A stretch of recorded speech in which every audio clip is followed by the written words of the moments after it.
Back here, 615 Sessions podcast on the GetBeast.com Zoom line. The stars of the Nate and TD show Friday nights at 7 p.m. Central Time on 102.5 The Game and wherever it is that you get your podcast. Subscribe, rate, and review. Turron Davenport of ESPN and former Titans wide receiver Nate Washington blessing the pod this afternoon. What's going on, boys? What's going on? It's always an honor, Buck. Please, this is about the lowest level media appearance that either of the two of you will do. But I'm always appreciative of our friends' time. Wait a minute. The Nashville Voice, is that what it's called? The Nashville. Oh, the Nashville. Yeah, this is an award-winning podcast. I've definitely seen the awards, Buck. Well, that's it. That's because I'm good at self-promotion, Nate. That's the only reason you've seen anything about the award. That's the only reason that anybody's seen it. But it's okay. I'm right up there with the best cheeseburger in town, so I'm happy for the award. Me and the best cheeseburger in Nashville. Shout out the Nashville scene. That's dope. Anyway, so we had a plan to talk about the Titans offense. They're struggling as of late, among everything else that's going wrong with them as they literally fall out of the playoff picture with everything that came to pass after a loss to the Indianapolis Colts on Thursday Night Football. But TD, we got some news that just come in the inbox. Just dropped a little nuke right in the middle of pod. Yeah, crazy, right? So a player has tested positive, and he's been placed into isolation. It just keeps going on. You know, what I thought of when I saw it. The Browns had a guy that tested positive as well. And, these two teams play in 3 weeks.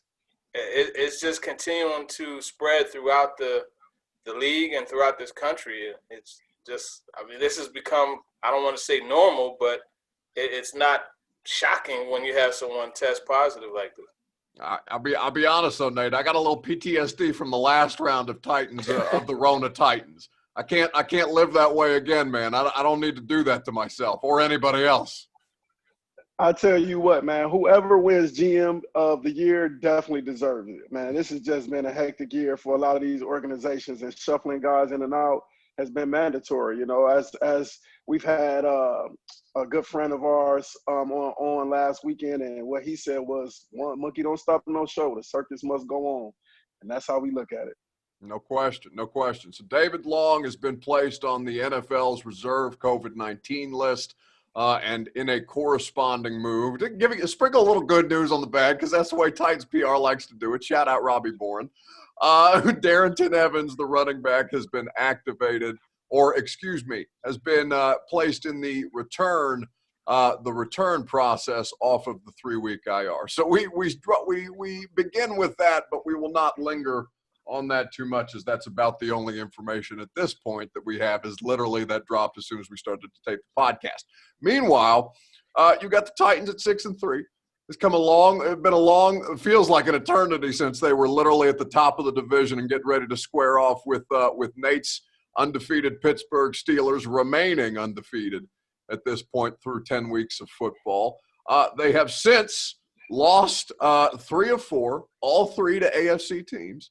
And now they go from the class of the conference to the 9 seed and out of an expanded postseason because the Miami Dolphins, it appears, are good. The Cleveland Browns have leapfrogged them because of a better win percentage against common opponents, because they were able to beat the hapless Cincinnati Bengals and the Indianapolis Colts. And you have the Oakland Raiders, or the Las Vegas Raiders, who just win, baby. They're out here doing it, and they are now in the 5th slot. So what we are going to diagnose over the course of this pod with our friends Turron and Nate is what the hell's happening, because it seems to be a failure at every level. But the thing that strikes me, Nate, as I've watched this team over the course of the last couple of weeks, all the attention has been focused on the defensive struggles and the special teams issues. And by no means are those excused at this point. But the thing that I think has been slept on in a massive way that is causing this less than satisfactory defense to see more time on the field is the offense that was one of the most efficient in football not a month ago is falling apart. What have you seen over the course of the last month from Ryan Tannehill, A.J. Brown, Derrick Henry, and them boys? Just the consistency to remain, the offense that they've been throughout the time of the 5-0 run. I think, they were a very physical and disciplined offense. Obviously, the loss of Taylor Lewan has changed a lot of things for this offense and the outlook of the interchanging offensive line. But, I truly believe that this coaching staff under Mike Vrabel is a no, excuse type of team. They're going to go out and they're going to put the best guys on the field to perform the best way that they can. But when you face a situation where guys aren't making the plays that they typically make on a consistent basis, last game was a rough game for AJ and a couple of drops that he had, and the inconsistency with Ryan in the low red zone as of where, this team has truly been one of the high scoring offenses for a reason because they've been so efficient in the red zone. And being able to sustain drives with third downs has been killing them. Unfortunately, we've seen a decline of Adam Humphries and his ability to help this team out and sustain drives on third downs. Now a lot of these drives are becoming third and long as of where, especially with this type of run focus, physical type of offense, you want to get into a third and short or at least a third and medium 4 to 6 yard opportunity. But a lot of that has been, due to penalties, due to missed plays on first, second downs. These guys are ending up in third and long. So at the same rate, they're going to have to get back on track. I talked about this on me and TD's show back with the Bears game, and I was under the suspicion that they would get things back on track and continue that climb back to their success. But here it is. We're finding ourselves trying to find still the identity of what they want to get done. Are they going to interchange these running backs? Are they going to, create just now off of play action and make sure that Ryan has an opportunity to lead this team? Or what do they want to do? They're going to have to get back to the structure and the basis of what they were doing throughout the 5-0 run. Turron, we thought they did that. They couldn't have been a prettier first series from Arthur Smith and that offense against Indianapolis, against the best defense in the sport right now. Indy is legit. They are elite on that side of the ball. And yet Ryan Tannehill, Derrick Henry, A.J. Brown, Corey Davis, they went right down the field. They got up 7-0. They got up 17-0, and then they got shut out in the second half. If I was to tell you, Turron, that since week 6, since the Houston Texans game, they have gone 3 and out on 27% of their series after doing so only 12% of the time in the first 5 weeks. What on earth do we attribute that to? Well, Nate touched on it, and this is something that we talked about on last Friday's show. It's something that I asked Mike Vrabel on Thursday. Simply put, who is going to be that guy that's going to consistently show up for you in the passing game week in and week out? And is it frustrating not having that guy? And Mike Vrabel, one thing that you could rely on him for is never throwing a particular player under the bus. But the fact remains, they need somebody that's going to step up. When it's 3rd and 6 and you absolutely need that completion to move the chains, you need somebody that you could go to. Unfortunately for the Titans, that guy is sitting on the concussion protocol. And understandably, because he had a double hit. It was the hit that the player, Jesse Bates, delivered, and him hitting the back of the ground, his back of the head hitting the ground, and that actually, was a double whammy. So I understand him still being on the under protocol. I am not saying to rush him back, but that is the guy that was their situational person on third downs. How many times have you seen Adam Humphries spot up just beyond the chains, catch the ball, and the chains move? And that's something that's definitely hurting them. He's been out the last 2 games. But then in addition, there's just no rhythm. There's no Arthur Smith himself, he's not in a groove. He's not. The only time I could say he was in a groove, it was 2 drives. Well, 3. The one that you mentioned to open the Colts game, but then also that second drive when they went shoot, ran the ball down the Bengals' throat, and then that drive where they got A.J. Brown at the touchdown on that screen. Other than that, I haven't really seen consistency as far as the play calling and just him being in the groove, and I think that's been a serious issue. The injuries are a problem. The teams making second half adjustments to combat what the Titans offense was doing so well.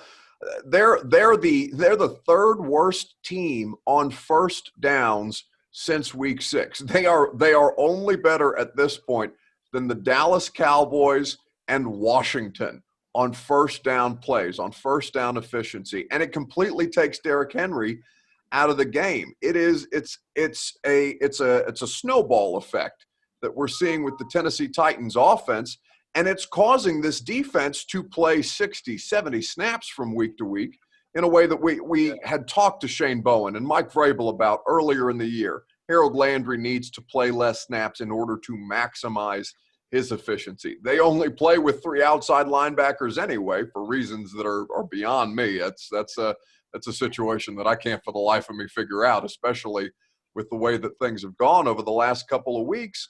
But now it's not just the defense, it's not just the special teams. The thing that they're best at is failing them, and they cannot seem to find their foothold again, Nate. And I'm wondering, against the Baltimore Ravens, who lost a game last night inexplicably to the New England Patriots, turnovers, the weather was bad, and you saw a couple bad snaps that put Lamar in a bad situation. But now they go on the road. They face Baltimore on the road in Baltimore. They go to Indianapolis, and then they're back here for the Cleveland Browns, who sit over them in a tiebreaker position. I mean, this team could end up 6-6 in a way that I mean would be unthinkable not a month ago, but is much, much more real given the way that we're seeing them play right now. Well, here's the thing, and you kind of touched on it as well. It's just the transition throughout the game of the inconsistency. You know, they came out on fire, and I will say this, you know, sitting in those organizations in the football locker room, you know, you go over film, you know, even dating back to the beginning of the season on certain opponents that you may face. When you face those certain opponents, you're going to get they call it a first 15 plays that you're going to have structured. And a lot of those plays are your killer plays. Those are the plays that you're going to know is going to be successful. Those are the plays that you know is going to establish and start your game. Well, here's the thing that I'm seeing. As an offense that has, you know, such a wild joker like a Derrick Henry in their deck of cards, you go out and you know whenever you slap that joker on the deck, it's over. But at the same time, once you go out and you start to begin to deal that next game and you're not knowing if you're going to get that joker in the second half, you have to be able to adjust. And that's what the Titans are lacking here. You know, I've always been a big fan of Arthur Smith and his ability to know the game and the offensive coordinators that he's grew up under. But, you know, there's also a certain thing, even like the Seattle and Patriots Super Bowl, where Pete Carroll, you just outthink yourself.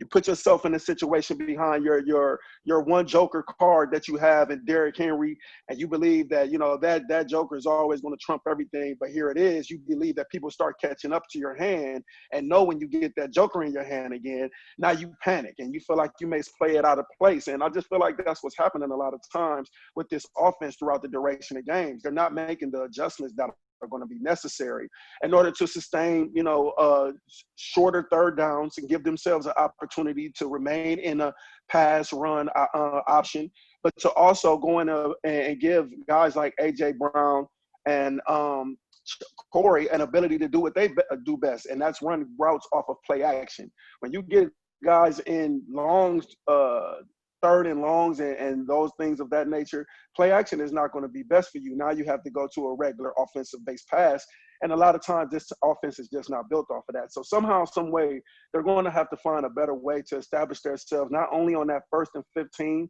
of the game, on 1st and 2nd down, but when it's third quarter and fourth quarter and you now come out of the locker room and that other team has made the adjustments to know what you're trying to get done, you're going to have a counter in your bag. And at the same time, I just haven't seen it from the Titans. And Arthur Smith is definitely going to have to find a way to stay structured with his strategy, but also make sure that he has a counter if someone's trying to stop it. I have a feeling this is going to be the subject matter of a Whiteboard Wednesday coming soon to a Twitter timeline near you. Of course, you can follow our good friend Turron at @T_Davenport_NFL, who's talking shop, breaking it down every Wednesday on the whiteboard. TD, if you were to give Art one piece of advice heading into Baltimore, given everything that we know about this defense and their susceptibility to the run, give the people a preview, if you would not mind. I don't mean to steal your content. I know we got to leave the good stuff for Nate and TD and Talking with TD. Subscribe, rate, review. but give the people a preview of how you would attack this Baltimore defense if you were Arthur Smith. Well, here's the thing. The Ravens use so much man defense, so I think it's really time to incorporate some man beaters. And actually, I'm going to put something together that I saw earlier this year that I think really needs to happen against the Ravens defense. And when you look at their corners, I mean, they have the absolute trust in Jimmy Smith. Now, I'm not sure Jimmy Smith is going to play, but that's one of the guys he's playing as well as any of their corners. We already know that Marlon Humphrey is a very good corner, and Marcus Peter, he remains one of my favorite corners to watch. So those guys are very capable of manning up and doing what they need to do. So that's why you'll see Wink Martindale, their defensive coordinator, put them in man, and that gives him the liberty to blitz. I mean, there are times – you remember a couple of years ago, you know, it was the shutout game, and every snap it seemed like all of Baltimore was coming after Marcus Mariota. And that's what I think they're going to continue to do. And the thing with the Ravens that's pretty interesting on watching them is they're solid blitzing against the pass, of course, but, you know, it's almost like they're defending the run on the way to the pass, to the quarterback, you know. So that's going to be interesting just seeing how that plays out. But I think if you could get some quick man beaters, that's going to help a lot. And that figure Calais Campbell is going to be out. We're talking about 6'7", with a wingspan standing in the middle of that line. Normally, making it harder to find the passing lane, it's not going to be there. So I think this way is something that they definitely should give the Ravens defense some trouble.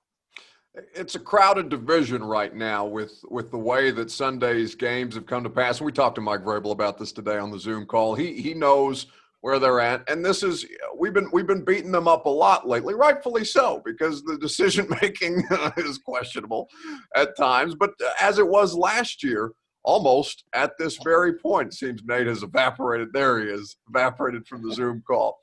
But I look at this and I say, you know, I think Baltimore can be had. I don't think this is the same team that we saw last year. I think that they are very susceptible for what it is that we think that the Tennessee Titans do well. It's just a matter of, can we see a consistent performance, not even complimentary football wise, because I've given up on the defense, to be honest with you. I give up.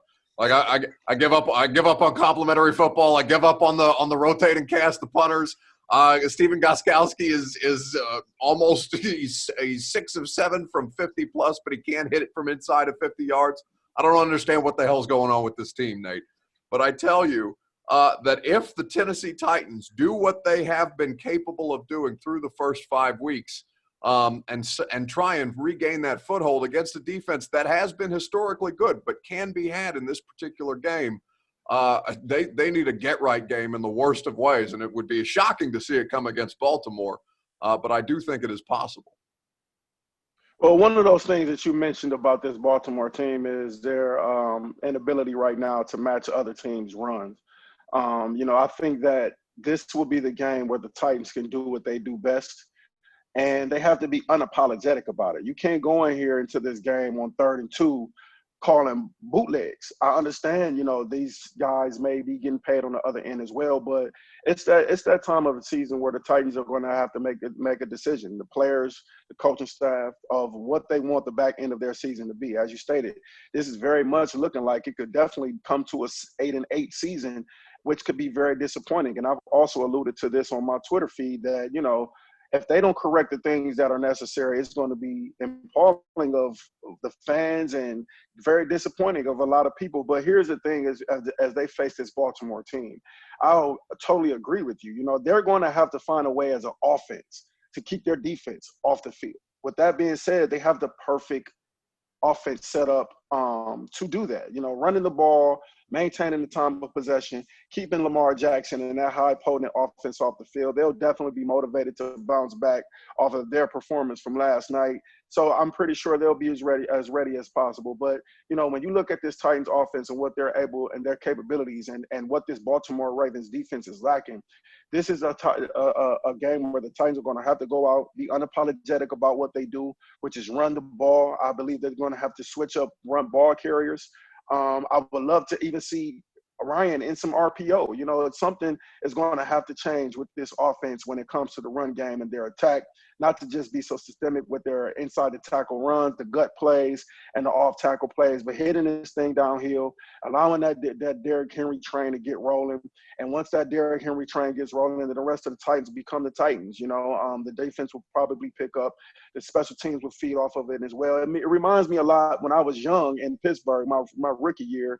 And as good as we were decent as an offense, but we were the Achilles heel of the team. But when that defense went out there, our Pittsburgh Steelers defense went out there on that field a lot of times, we found juice from them. We found motivation and that momentum flow from them. So once this offense gets back on the track, does what they do unapologetically, Derrick becomes Derrick again and begins to enforce that pain that he can on the defense to where that middle of third quarter and end of third quarter team just can't take anymore. I think this team can get back on track with this, but they're definitely going to have to keep Lamar Jackson off the field. Turron, I'm going to miss my road dog this weekend. It's my first road trip of the year, and I hate that I'm not going to have the full complement of Titans media family alongside. It breaks my heart, but I'm going to. I don't know what the food setup at the Baltimore press box is going to be, but I'll be sure to give you a full Rona edition review on social media. With everything that's come to pass over the last 10 weeks at this point of football with them.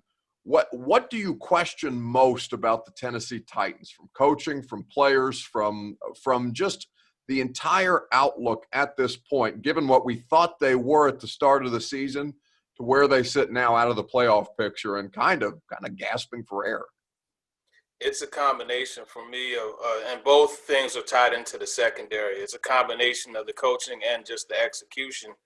And again, you go back to the Colts game, it's 4th and 2. You have Malcolm Butler playing 8 yards off the ball, a guy who is their best press corner. And then you have Desmond King and Kevin Byard playing off as well.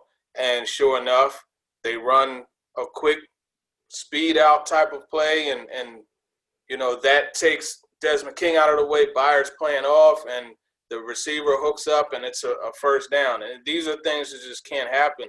That, to me, is coaching, right, having the guys play off that way. But then when you look at you could go back to I think it was the second quarter where they actually did have the guys play press and Zach Pascal. And it was another one of the 4th down conversions. They had, 3 of them against the Titans, right? So this one was Zach Pascal. He ran an out-breaking route. It was a switch release where they ran this way, and one of the corners on the outside got picked, and Pascal had an easy catch, and it was a first down. That's execution. That's failure. And what's the word you hear? Buck, every time, whether it's Kevin Byard, Rashaan Evans, Jeffrey Simmons, Mike Vrabel, Shane Bowen, the Titan Raccoon, whatever his name is, they all will tell you the same thing. What? Communication. And that's what – there was a breakdown on that particular play. So it's a combination of the two. You can't just say it's the coaches. You can't just say it's the players. And that's why I know people hate to hear it, but Mike Vrabel, when he says we have to coach better and play better, he is right. But you know what? After a certain point, that can't be something that continues to happen. And that's what's going on. And that's why they've lost 3 out of the last 4 games and why they are outside looking in. I mean, they've gone from 5-0 to the number 9 seed in a matter of weeks. Can't do it. You can't do it. You simply cannot do it. And you can't continue to tell us that, we need to coach better, as you're saying. We need to coach better. We need to play better. And then nothing gets resolved, right? It's the same issues that have been plaguing them each and every week. They are who we thought they were, except now it's costing them in much more detrimental ways. Now, I've kept you guys longer than I said I would. Turron has news to break. Nate's got children to raise. They don't have time to be messing around on this podcast, but where you can get this great analysis for the people is on Nate and TD every Friday night on 102.5 The Game. They're chopping it up. They're talking shop. They're bringing all kinds of Titans and NFL legends on the show. It's a great program. You'll be smarter for listening, just as we have gotten a preview here on the 615 sessions. Guys, I always appreciate you hanging out. Yeah, for sure. No problem. Well, appreciate you, fam.